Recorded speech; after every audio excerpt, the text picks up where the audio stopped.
দর্শক শুভেচ্ছা জানাচ্ছি নোয়াখালীর সুবর্ণচর উপজেলা থেকে আমাদের চ্যানেল 24 এর ফেসবুক পেজে। আমরা উপজেলা নির্বাচনে যে প্রথম ধাপের আজকে নির্বাচন শুরু হয়েছে, সকাল 8টা থেকে ভোট গ্রহণ শুরু হয়েছে। এই মুহূর্তে রয়েছে সুবর্ণচর উপজেলার চরজাব্বার ইউনিয়নে আমরা রয়েছি। এখানে যে কেন্দ্রটি রয়েছে সেটি হচ্ছে পশ্চিম চরজাব্বার পশ্চিম নেওয়াজ আলী সরকারি প্রাথমিক বিদ্যালয়ের মাঠে আমরা রয়েছি এবং আমরা দেখানোর চেষ্টা করব এখানে যে কেন্দ্রটি রয়েছে সেখানে কতটি ভোট রয়েছে বা ভোটার সংখ্যা কেমন এবং ভোটার উপস্থিতি কেমন সেটি আমরা জানানোর চেষ্টা করব। গতকাল মধ্যরাত থেকে মূলত আসলে বৃষ্টির আভাস ছিল এবং ভোরের দিকে খুব বেশি পরিমাণে বৃষ্টি হওয়ার কারণে ভোটার উপস্থিতি অনেকটাই কম ছিল সকাল থেকে। তবে বেলা যখন বাড়ছে তখন আমরা দেখতে পাচ্ছি যে নারী এবং পুরুষ ভোট কেন্দ্রের মধ্যে আসতে শুরু করেছে।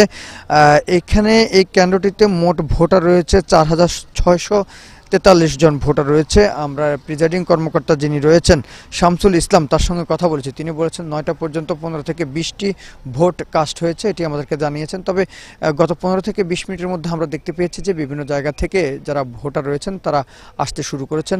ওয়েদার একেবারেই খারাপ ছিল সকাল থেকে, কিছুটা এখন ভালো উন্নতির দিকে রয়েছে।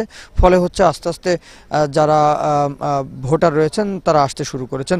তবে ভোট কেন্দ্রের ভেতরে কিংবা বাহিরে আমরা কোনো প্রকার অপ্রীতিকর ঘটনা দেখতে পাইনি।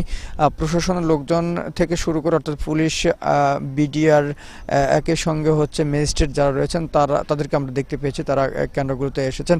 তবে এখানে যখন আমরা আসি, প্রিজাইডিং যিনি অফিসার রয়েছেন তিনি প্রথম দিকে আমাদেরকে একটু বাধা দিয়েছিলেন যে কেন্দ্রের ভিতরে ঢোকার পরে তারা বলেছেন যে ভূতের ভিতরে যাতে আমরা না প্রবেশ করি এবং ক্যামেরা যাতে ভিতরে না প্রবেশ করে, এবং তিনি বলেছেন যে শুধুমাত্র স্টিল ছবি তোলা যাবে, তবে কোনো ভিডিও করা যাবে না। পরবর্তী সময়ে তার সঙ্গে আমরা যারা গণমাধ্যম কর্মী রয়েছে তাদের সঙ্গে কিছুটা বাক বিতণ্ডা বা কথা কাটাকাটি হয়েছে। পরবর্তী সময়ে আমরা আমাদের কাজটুকু করেছি। এখানে আইনশৃঙ্খলা বাহিনী যারা রয়েছে তারা আমাদেরকে সহযোগিতা করেছেন।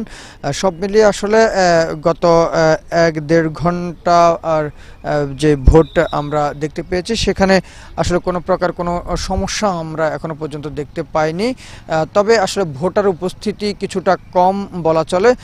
যারা ভোট সংশ্লিষ্ট যারা রয়েছেন তারা বলছেন যে হয়তো বেলা বাড়ার সঙ্গে সঙ্গে এবং আকাশের অবস্থা যদি ভালো হয় তবেই হয়তো ভোটার সংখ্যা বাড়বে। এটি আমাদেরকে এখানকার যারা ভোট সংশ্লিষ্ট রয়েছেন বা যারা বিভিন্ন প্রার্থীর যারা কর্মী রয়েছেন তারা আমাদেরকে জানিয়েছেন। নোয়াখালীর সুবর্ণচর উপজেলায় চেয়ারম্যান পদে 2 জন প্রার্থী প্রতিদ্বন্দ্বিতা করছেন। একজন নোয়াখালী 4 আসনের সংসদ সদস্য একরামুল করিম চৌধুরীর ছেলে শাবাব চৌধুরী, তিনি আনারস প্রতীক নিয়ে নির্বাচন করছেন।